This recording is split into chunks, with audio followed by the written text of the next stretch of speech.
So we're Tipi Talks with Tea, episode number 1. Wow, that's exciting. Do you have your tea? I do. What are you drinking? I'm drinking Tulsi. Yeah. So it's another tea. And I'm a tea for Tara. So there's all kinds of teas happening right now. Tipi Talks with Tea and Tea in Tea. Wait, yeah, something like that. Yeah, so anyhow, thank you so much for being the guinea pig here. I've been wanting to do something like this for a long time. And the Tipi is all inspiring in that. Why don't you kind of just start by introducing yourself and kind of a little background on what you do, what you're about. Thank you for having me. It's quite special, being that we've started having dialogue about the creation of the teepee, and here it is. And I feel so honored to be a part of it for the first time. Thank you. Bit about trying to keep it short. Who I am, what I do. It's kind of whatever you want. I mean, first of all, so it's nutritional coach, dieting coach. A lot of these terms get thrown out. So explain it. What is the terminology Thank you prefer? for using those words, because those are words that I don't associate with. I'm a health coach, which has a lot of nuance in it. And I think often where our minds go when we think of health is we often think of diet, which therefore translates into dietitian, nutritionist, which has to talk about food. And if we really take a step back, we understand that health is so much more than just the food that we put on our body.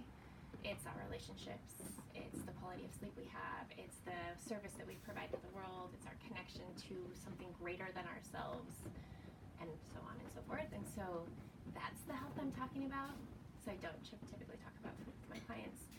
So what I do as a health coach is I specifically work with women who struggle with disordered eating patterns. So that could be binge eating, emotional eating, yo-yo dieting. Sometimes it's a history of an eating disorder, as long as they have additional professional support outside of coaching. Right. You're not a medical doctor. No. So it's particularly aimed towards women, though, who have some kind of dysfunction with their relationship with food. Yes. Yeah. And the reason why the work is super juicy is we live in a culture where we are taught that being thin is healthy, which thin in itself is a misnomer, and thinking that that is health, because some people can carry excess weight and they're perfectly healthy when you look at all health indicators, Different right? body types. Totally. And so, but there's so much shame around how our bodies look, and there's also, we're deeply fed all this information about how we should eat and how we shouldn't eat. And now in today's world of so much technology, we're constantly bombarded with information about, like, how about this diet, how about that diet, and it's a distraction of something so much bigger, so much deeper. Right, like the diets, I mean, I haven't seen a lot of people, they go on a diet and they stick to that diet, and that diet, a lot of times works if you reduce the calories that you're putting in. Obviously you're going to lose weight. Sometimes. I mean, you might be holding weight from, eating too much salt or other reasons. Yeah, I could go down a massive rabbit hole Maybe with just this is that one that we go down. comment. But our bodies have so much wisdom. And so for one person, restricting calories might result in a weight loss. Some bodies might say, I am in starvation mode, and so any calories you give me, I'm going to hold on to. So some people can restrict their calories significantly and never lose a pound. It just slows their metabolism enough that they actually can gain weight possibly. Absolutely. Because it puts them in that starvation mode, like you're saying. Interesting. Yeah. So calories in, calories out. Excuse me, I'm going to use the word bullshit. Bullshit. It's bullshit. Right, it's and a calorie is not equal. Totally if I eat a spoonful of sugar or a spoonful of almonds, it's not going to affect my body the same way. And how we are in our body in that moment, psychologically, emotionally. If we are, let's not use I'm not going to eat a teaspoon of sugar, but if I'm sitting there eating a chocolate chip cookie and I am loving my chocolate chip cookie because it is giving me pleasure, that in itself is nourishing me. Because if I'm in the state of relaxation and parasympathetic, my body knows what to do, and it's not critiquing those calories. My body doesn't look at a cookie and says, oh, there's too many calories in there, we might as well stack them away to our hips. Right, and a cookie here or there, but I mean, if one is significantly overweight and they're sitting eating a box of Oreos saying that this makes my body feel good, I mean, that's not going to be good for them. And, this is so wonderful, I love this conversation already. But you have to understand the depth as to why somebody might choose to eat more than one cookie. Right, Because and they that whole are health finding experience. it as a source of medicine, and it may not be conscious. A lot of people don't intentionally use food to feel better. It's a very subconscious, and there's so many reasons why. Like, sometimes people do it for celebration. Sometimes people do it as punishment. Sometimes people do it as an escape. They do it to numb. They do it because they feel really unworthy, and they are so disconnected with how their physical body is and how they fit into the world and how they're accepted, that they find themselves in this cycle of keeping themselves in a place where they are unlovable, unworthy, unconnected to the world, because that is such a deep-seated belief. So their actions play out their belief system when they don't intentionally think, I'm going to eat this cookie and make myself feel physically awful. Right, they're not making that connection. There is not that connection at all. They just know this cookie is providing me some type of relief. This food is nourishing me in some way, and it's not the type of nourishment we think of as in like proper. Yeah, but it is nourishing. It is providing something, and sometimes it's taking you out of a stress response because we live in so much stress. There's so many different reasons, and so I don't like to be specific about what foods people eat. I want to find the association of and the behavior of why are you eating this way? When does this happen? Okay, it happens at this time of the day. Well, what's going on during the first 8 hours of your day if this is what's happening every day at 2 o'clock? Right. So is your main focus, your work, right? I mean, first of all, figure out what's going on for that person, what kind of unhealthy habits they have. Would that be kind of like your intake process? My intake process is understanding their story. I want to understand their story. And yes, there's going to be that story around food and story around body, but usually those stories aren't our stories. They're a collective story. They're a familial story. We've been taught and fed information from when we were young that we embody it, even though we may not truly, it's not our truth. We live it as our truth because that's what we've been taught. And so I want to hear those stories. I want to hear those toxic beliefs about food, about body, about relationships, about religion, about whatever it is and how we move through the world. I want to know that that's where the juicy bits of the story are, because that's going to help me understand how you use food for medicine, why you use food for medicine. And so where is your story coming from that got you interested in doing this kind of work? So I struggled from an eating disorder for half of my life. Wow. Yeah. So, and we all have our own flavor of it. It's all different, and I think that we all have our own traumas of some sort. Not like analyzing how big one is versus somebody else's, but we come into this world so like perfectly open. We're so curious. We're so trusting. We are just like this magnificent light, and we slowly become dimmed because of all these explicit, implicit rules and cultural norms and all of these things that we're constantly squelched, and within that squelching our spirit is like deeply saddened, and we lock this essence of us away. And I think that what ends up happening is we create systems to feel safer in a world that we don't feel safe and we don't feel like we belong. And that can look like so many different things, and so for so many different people. And so for me, it was an eating disorder. So it was a way of, I felt so out of control of my life around me, my familial relationships, how I felt accepted with my peers. So I turned to manipulating food because that's the only way that I felt like I had a sense of control in my life. And it was also a way of doing that without rebelling in like a traditional norm. You know, it's not like being promiscuous or drinking or partying or doing drugs. Like none of those things appealed to me because I was so much the good girl. I was the girl who wanted to win your approval. And so it was my way of being defiant without making anyone else uncomfortable. So it was very You didn't make anybody else uncomfortable with your eating disorder. No, because it's my own private suffering. It was what you were doing. It didn't, from what at first it never seems to affect anybody else. It's only affecting you, and in a really misconstrued way, it's helping you. And in a way, it does help you until all of a sudden it's the opposite, where you realize it's ruining your relationships, and it's actually sucking the life out of you, so you're not living your life because you were so stuck in an obsession and an addiction. And what finally pulled you out of these cycles and taught you these teachings? Yeah, that's a great question. I don't think that there was a very specific moment. The very first Like I don't have this very There specific wasn't moment where a it was specific like teacher for you or health coach that you were dealing with. it was honestly that within my relationships I started to see how my own behaviors were You're talking about influencing your personal my relationships or your relationships with food or relationships with all things? personal relationships. I mean, obviously you reach a point where you become aware of how you are so stuck in a behavior pattern that you are not living your life. I mean, specifically people who struggle with eating disorders, the amount of mental space that is taken up by thinking about the foods that I'm going to binge on, going to the store and buying the foods, consuming the foods, like that whole gamut, the amount of energy, like human life force energy that went into that food obsession, like you have no time to live your life. So it was like food addiction, or I hate that word, not food addiction, eating disorder or work. Like that's it. I didn't have time for personal connections. And when I did, I had such a wall built around me that I couldn't feel connected to people. You know, whether they be romantic relationships or personal relationships, I didn't have it within me that I could be myself with them because I was so brutally afraid of who I was. And so I think I just reached a point where I was tired of having no life and not feeling open to life. Mm-hmm. And a lot of people didn't know that about me. They assumed that everything was great. My family never worried about me. They thought I was fine because I always led that air of like, oh, you don't need to take care of me. I'm good.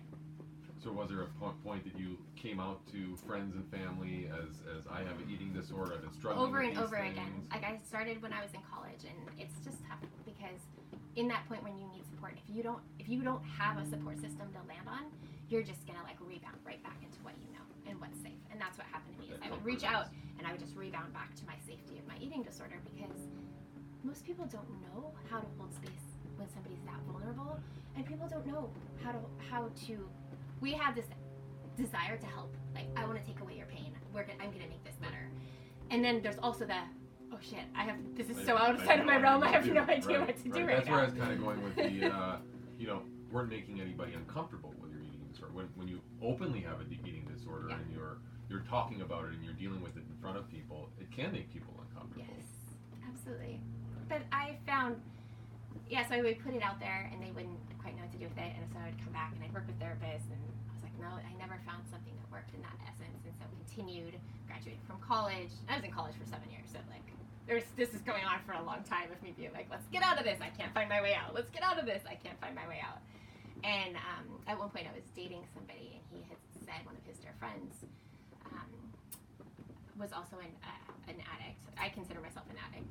I don't consider myself a food addict, but I consider myself who uses some type of behavior to escape being human. Like that's to me what an addiction is. And so he had a friend who was an addict and had gone to a meditation center in Thailand, and he got to a point where he had found his sobriety by going to this Vipassana meditation center every year, and he would go every year for 10 days. And so I was curious. And so I went. What a great place too! With it's a good diet that they feed you, and they're feeding you regularly. And it's warm and beautiful. Right. Quiet. Yeah. All right. Yeah. And so that was definitely my first time of just finding a space, like actually hearing my not this craziness here, but like hearing myself here. That was the first time I felt connected to it. And I had sobriety for a period of time, and then like it triggers, like life gets hard. So life, I think I was just reading that quote to you today. It's like we relive mistakes so that we can learn why we made changes, right? And so like life would get hard, and I didn't know.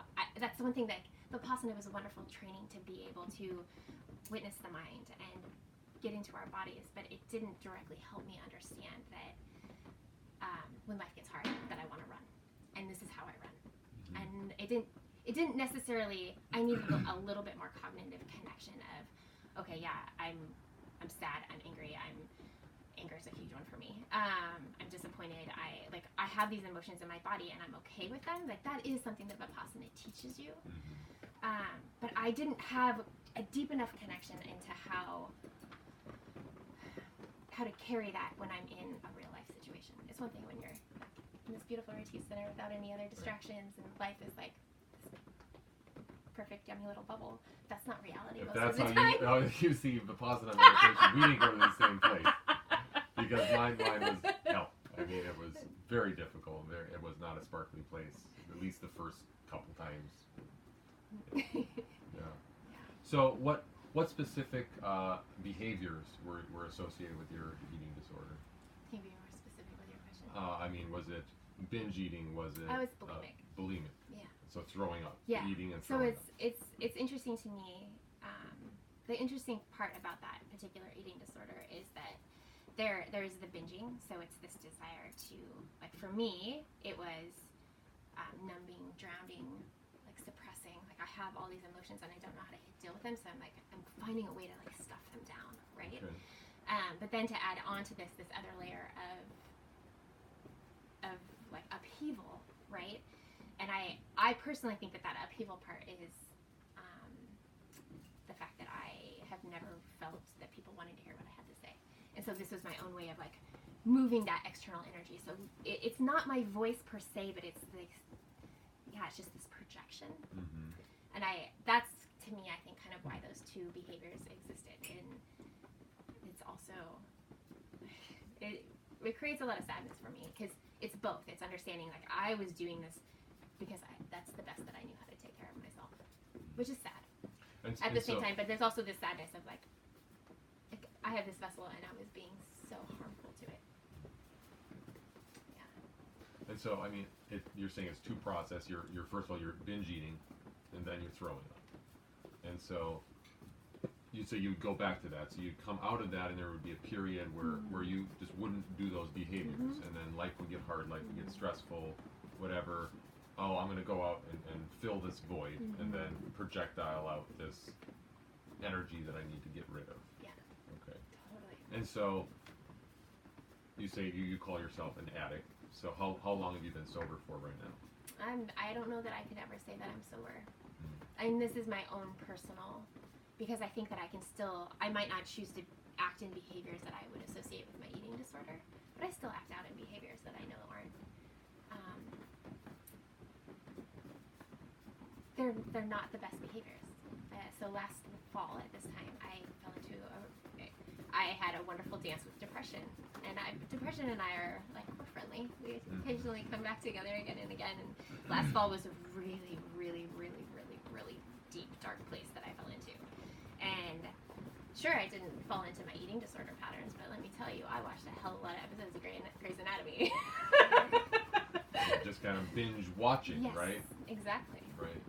Yeah. And I think a lot of people use screens as an escape from things. Yeah. We have a lot of opportunities to escape being present with what's really going on. But and there's a lot going on right now. There was a healing for you, though. I mean, there was some coming out. I would assume, you're sharing certain teachings with clients, and so where did you develop those and kind of pull out of this rebound pattern that you had developed? I'll just dial it, close the loop on my personal journey before I shifted into health coaching. So I did the Vipassana retreat, came home, I went to an inpatient, this is not like directly, this was many years later, I went to an inpatient eating disorder treatment center down in California, which my insurance like abruptly cut me off like after 7 days, because when you struggle with an eating disorder for 15 years, of course, like you should be ready to go and live life after 7 days, right? And it was a wonderful place. They teach you a lot of like DBT skills, or CBT, like cognitive behavioral therapy, and meditation, and it was good. It wasn't. I mean, I found that a lot of my own healing has come from my own work, and having witness and having a tribe. Oh my God, I would not be here if I did not have the support of people that I have in my life. And I found a phenomenal therapist. I did also some outpatient work. I personally didn't find that the inpatient and outpatient work was what got me to where I am today. What got you to where you are today?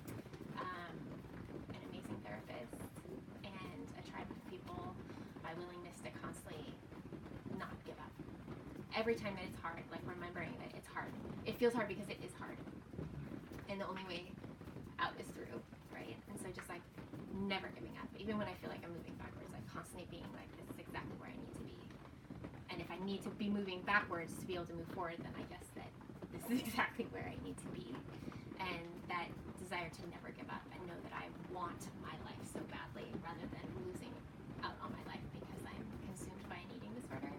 So I think it was that the pain of being where I was and not wanting to be there forever that kept me moving forward and having so much loving support around me to be able to have the vulnerable conversations, to have people that I could call and be like, this is where I'm at right now, and they didn't flinch, they didn't shy away from it, they just held the space and they moved in closer to me. That's, I think, the biggest reason why. And so you try to be that for those people as a health coach, be that tribe, be that support. Yeah. And so you're kind of saying your first intake process is to know their story, know where they're coming from, try to understand some of their wounds and trauma. And then that's just through talking, or do you have a specific intake form that you have to fill out? Or I don't have intake. So I have 2 different trainings for health coaching. One of them is through the Institute for Integrative Nutrition, which is a very well-known training. And it does a wonderful job about talking about different eating modalities. It talks about, these, I want to say buckets for some reason. I don't rely on my IIN training that often for the work that I do. But it's just talking about how we have these different facets of our life and making sure that all of those facets are getting equal amounts of energy and attention. My other training is from the Institute for the Psychology of Eating, based out of Boulder, Colorado. It's Mark David's work, and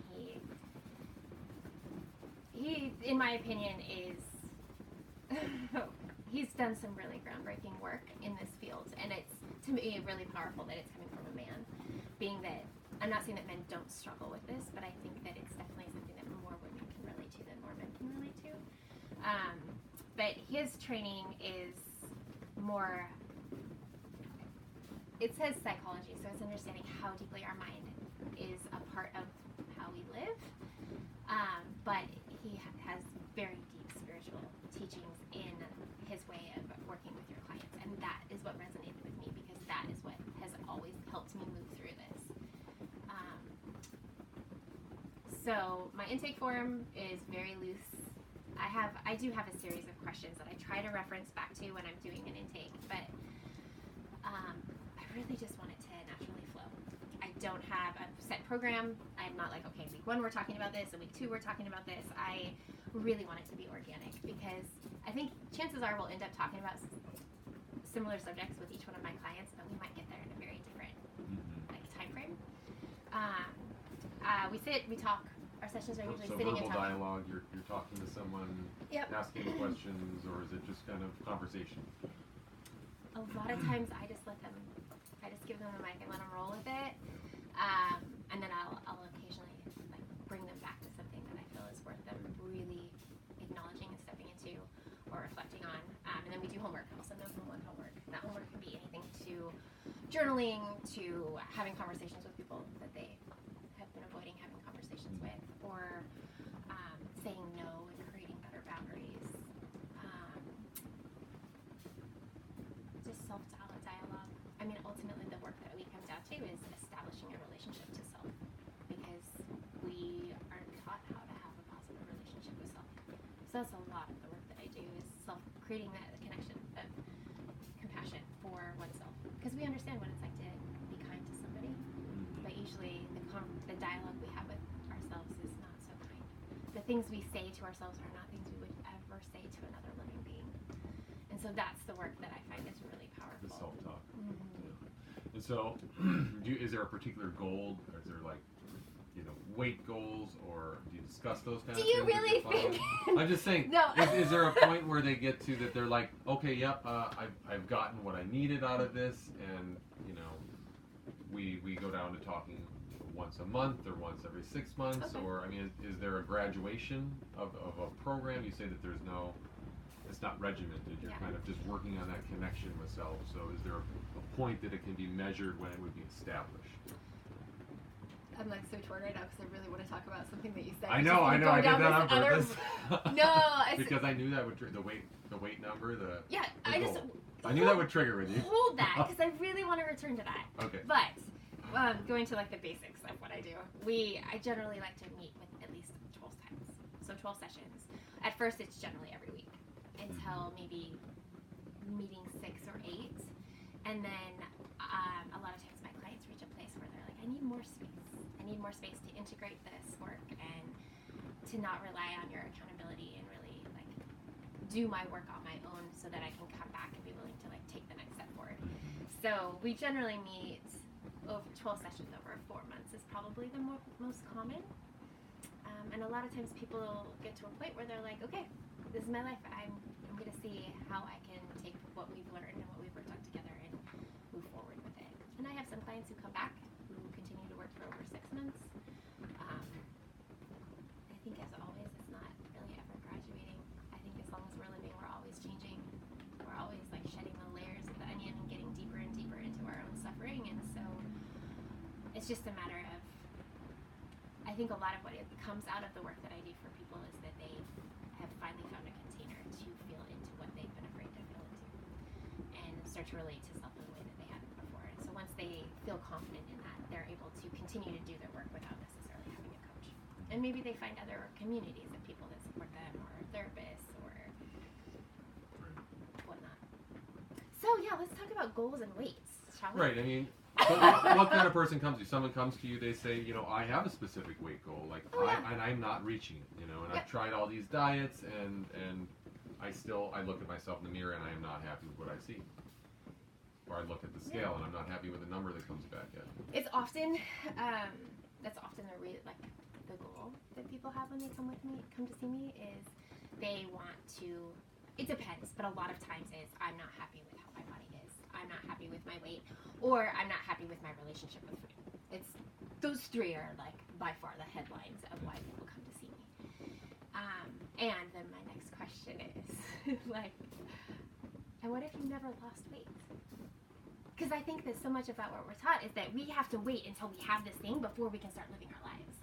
But we really need to live our lives as if we already have this thing, whether it's a smaller body or a more fit body or like the perfect diet. Like we can't continue to put off our life. We have to live our life as if it's already here, because it is here, right? Right now. So weight to me, when somebody comes in and says, I want to lose 15 pounds, because that's actually pretty common, is like 15 pounds. 15 pounds is nothing. Let's just be clear. Like, there's nothing magical that's happening. I had the flu like last week. I lost 15 pounds. Like, I mean, if you need to lose 15 pounds, you just hang out with people with the flu. Okay. Is that good? Don't listen to him. That's awful advice. Do not listen to him. You don't do that. So if someone comes to you with a particular number or weight goal. And I think that that's a very broad question. I don't think that that's actually what somebody wants. Okay, so what kind of people do you see? But I think that they think that's the solution. Well, if I lose weight, that's what I want. Is I come to you because I really want to lose weight. And I know that they're coming to me because they want a deeper life change. Because they've tried the diets, they've tried all these things. If those things worked, you wouldn't need a coach. Like, we are brain fed. Like, eat these foods, don't eat these foods, move your body, get enough sleep, and you'll be healthy. Great, but we don't do it. Why don't we do it? That's why you work with a coach, is to understand why am I behaving the way that I'm behaving. So it's taking the focus off of food, because food is the distraction, food is the symptom, and it's understanding why am I doing these things. So that's the work that I do. And so when somebody says I want to lose weight, it's like, great, but what do you really want? What do you really want? What else in your life are you not satisfied with that you're trying to fulfill through weight goals or focus on your relationship with food? Yeah. However. I would say that one of the interesting things about this work, since I've been doing it, is the number of women who come to see me who then change their jobs. It's significantly higher than I anticipated. Interesting. So you're really inspiring them to live that full life that they want to be living. I think that they're inspiring themselves. I think that they've always been inspired. They're just finally given the space that they're given. What is the word? I'm not thinking of the word. Somebody's actually believing in them. Like somebody's like giving them permission to be like, you can do this thing.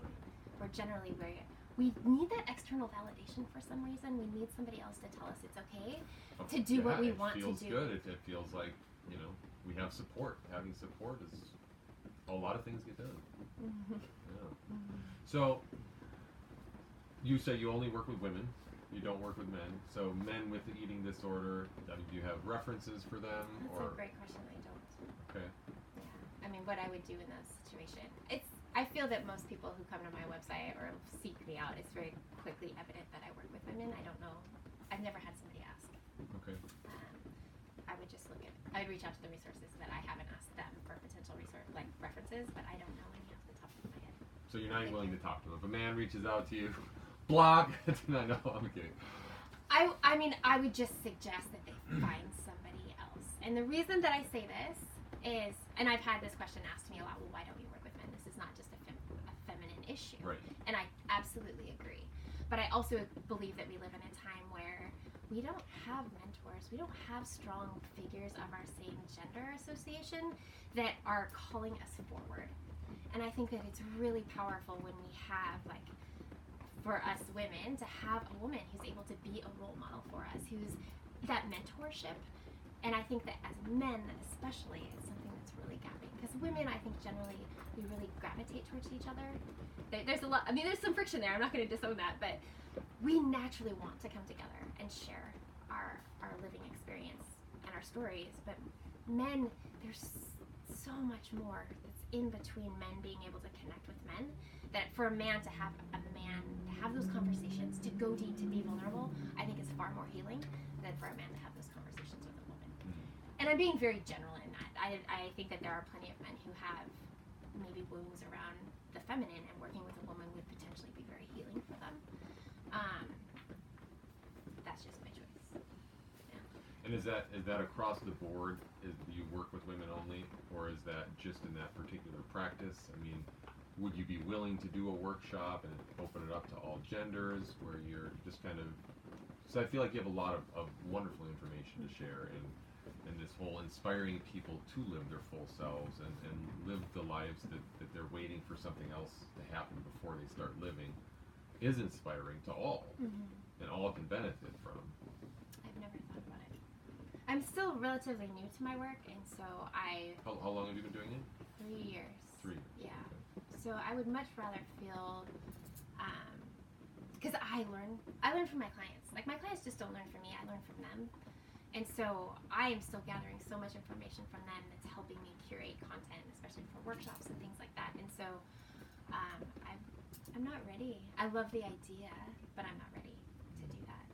I don't have any inspiration to do that. So what kind of people should be coming to you? What kind of people are you inspired and called to help?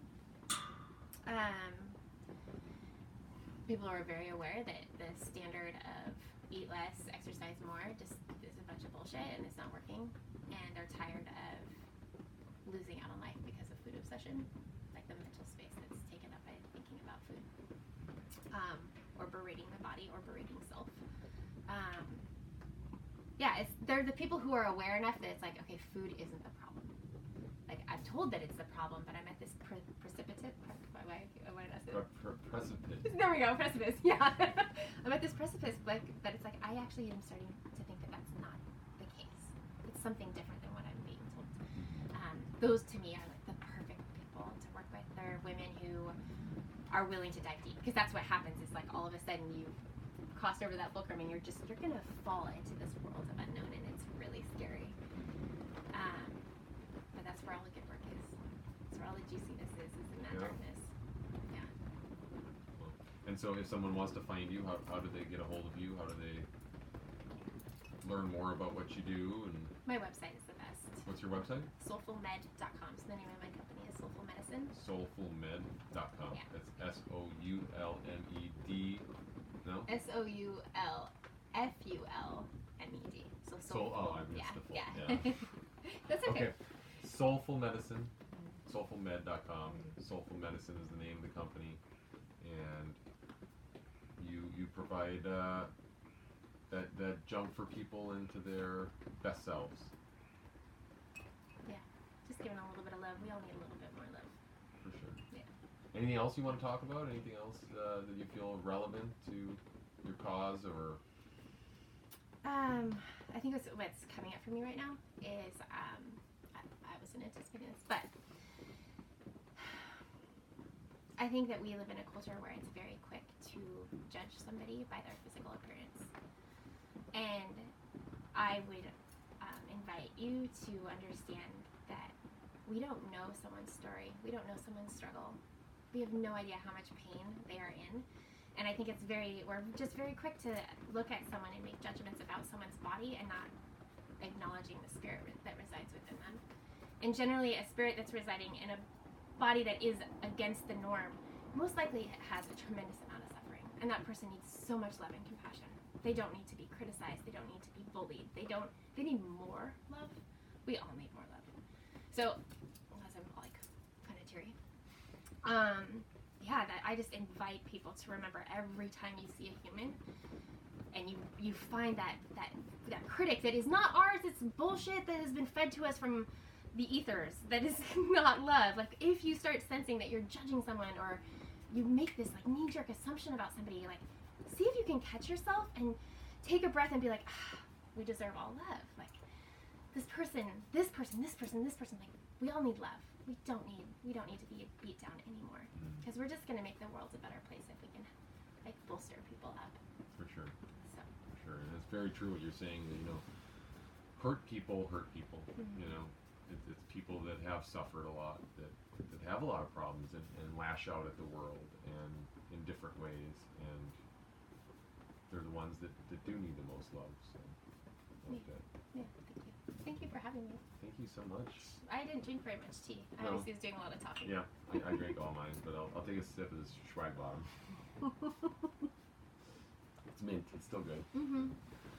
Well, thank you, Tara. Thanks, Christopher. Once again, soulfulmed.com. Are we going to open up for Q&A? And there are other people here, but I didn't say in the beginning. Do you guys have any questions? Anything? Comments, stories, anything? No pressure. You're not on camera. Just their audio is on camera. I enjoyed it very much. And it's so true how easy we can judge people. And we are nobody actually to judge. Mm-hmm. Who are we? Definitely. And looking at everybody as a soul instead of their physical body anyway, that changes our perspective. Mm. I mean, we receive so much information from our visual input. So I also want to be compassionate as to, like, we do this. We're trained to do this. Our mind is always taking in information from our surroundings, but it's perceived information. It's not necessarily truth, right? They're not facts. It's just we see something and then we attach our own story to it and we filter it into something that isn't truth. It's what we perceive to be truth. Right. Yeah, I had a major paradigm shift in myself. I used to complain about the world a lot, and I would complain to other people. And there was this wonderful mentor that I had, and I was complaining to her, and I was saying, and this person did this, and they did that, and they did that. You believe that? Like, and I'm wanting her to get on board with me and be like, yeah, that person's an asshole or whatever. And instead she said, I wondered why they did that. And just that, like, shift of, like, I wanted you to get on my wagon, but you know what? I wonder why they did, to come to think of it. And then, like, seeking to learn from the other perspective, because we so do see the world through the filter of our own eyes and our own experience. Mm-hmm. Yes. And if I did that to someone, I would be doing that to be an asshole. That's why I would do that. But because I'm mad at them for something else, and why? Yeah, you get the idea. Yeah.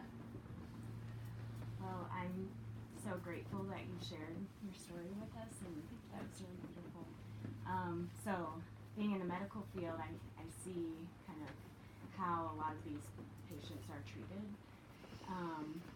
These young children are, there's a lot of judgment, and there's a lot of almost like forcing, like force feeding.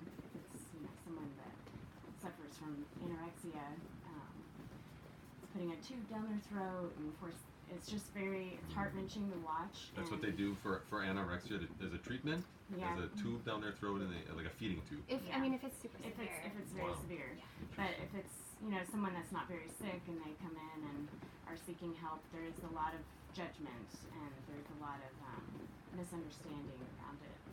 So I would love for the medical community to learn from what you do, and I wonder, if there's anything in my practice that I could kind of bring in. If you have, you know, like if I have a family that comes in and they want some resources, if they're too far away to come see you, what could I offer? I'm absolutely happy to meet via Skype. It's not my ideal preference, but we all deserve care, and so I don't want that to be a limitation. Same reason I don't want money to be a limitation to care either, because I think that's health is our human right. So I'm like totally put on the spot right now, and I instantly have books that come into my mind. It would help me to know more about the age range of the like the children in the family. I mean, Deepak Chopra has some really great books for teens and mindfulness, which I think. She's saying though, you know, if she's got people that come in who are, you know, suffering from eating disorders or, you know, poor relationship with themselves. Many times it's been years of going through the medical system and it's just not working for them, so they're desperate for help. So are there maybe you could put a comment at the bottom of the video of like some resources for And we'll definitely put your website. Okay. Yeah, I have ideas. We'll do that. Right. Thank you for asking that question. And she actually has a background in the medical field. Also, you were a pharmacist, correct? Yeah, for 12 years. For 12 years. Mm-hmm. Oh wow, I didn't And know not you an did that long. insignificant amount of time.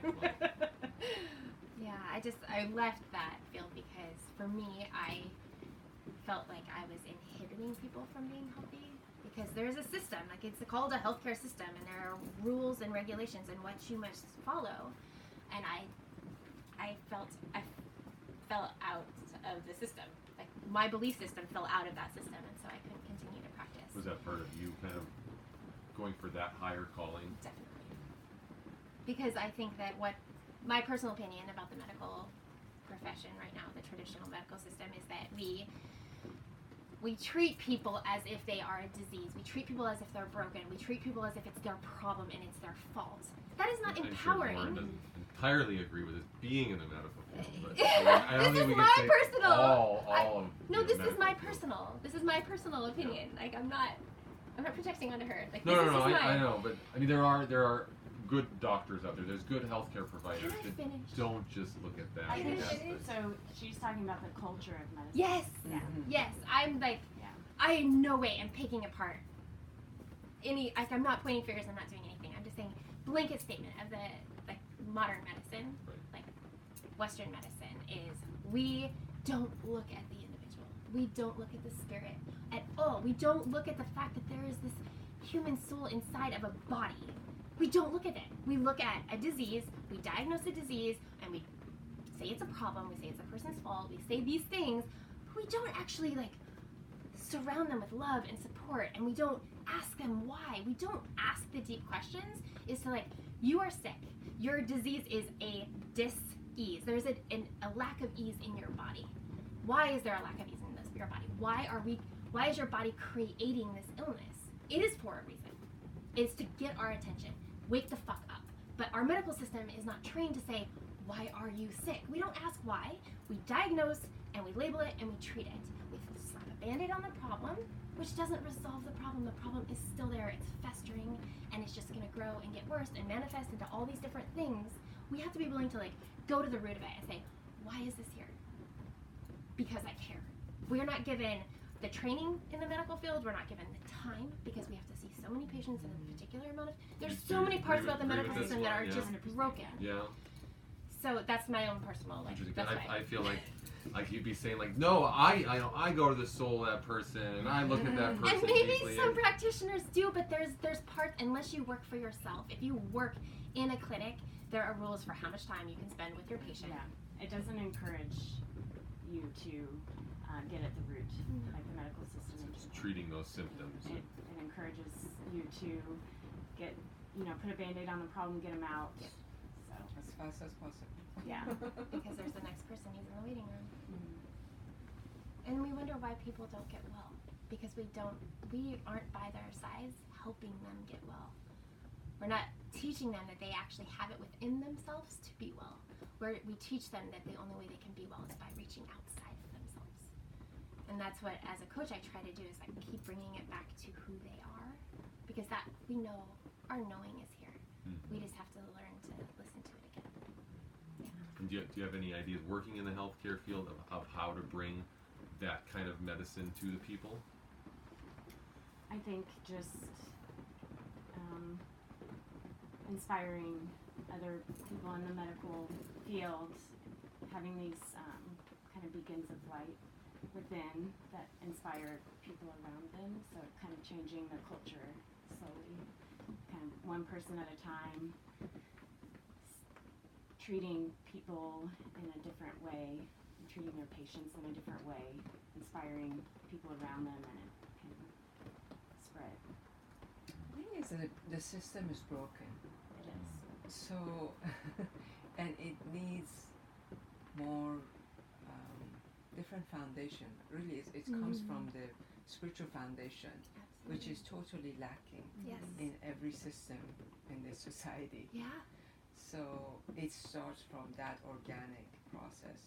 It's raising children to be, when they grow up, a different, human being, to be caring, to be just, to be loving, to preferring others over themselves.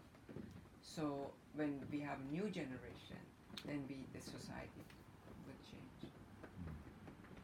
There's a lot of resistance and judgment within the medical field around like these woo-woo kind of spiritual beliefs, and it's just considered kind of silliness. They all need to read Bruce Lipton's book, The Biology of Belief, because he is a physician and he talks about, and he has this beautiful bridge of how they're Which one was that? the biology of belief. But I think it's just based on fear. Yes. Power. Yeah, fear and controlling. But that's all because of the control comes from this illusion of fear. So like they're trying to manipulate because they have so much fear. So they create this illusion of control. And the So they fear can't feel gets fear. stronger and stronger, I feel like, as medicine is evolving, because we're more and more scared of what is going to happen, not only to the patient, but also to us as the lawsuits and things like that. You're constantly protecting yourself, and you're losing sight of what's important, of really losing sight of the patient. You're not really seeing them anymore. It's just seeing numbers and seeing, all the x-rays and images that you do, and making sure that you're documenting everything perfectly so that, if there's a lawsuit, so it's just Right. so much fear as a practitioner. So. Well, hopefully, some of those people can hear about your work and what we you can do. just And continue to have conversations. definitely. So, once again, website was Soulful Medicine. We're at an hour, so we're gonna Yeah, cut you're it totally off. good. Soulful No. Medicine, soulfulmed.com. This is Community Roots. CommunityRootsCenter.com is our website, and we'll be posting this on there and YouTube. Please leave comments, share, like, and thank you very much. And Tipi add Talks One. comments or questions. Yes, definitely. Okay, thank you. Thank you. Thank you, Christopher. Thank you. That was fun, huh?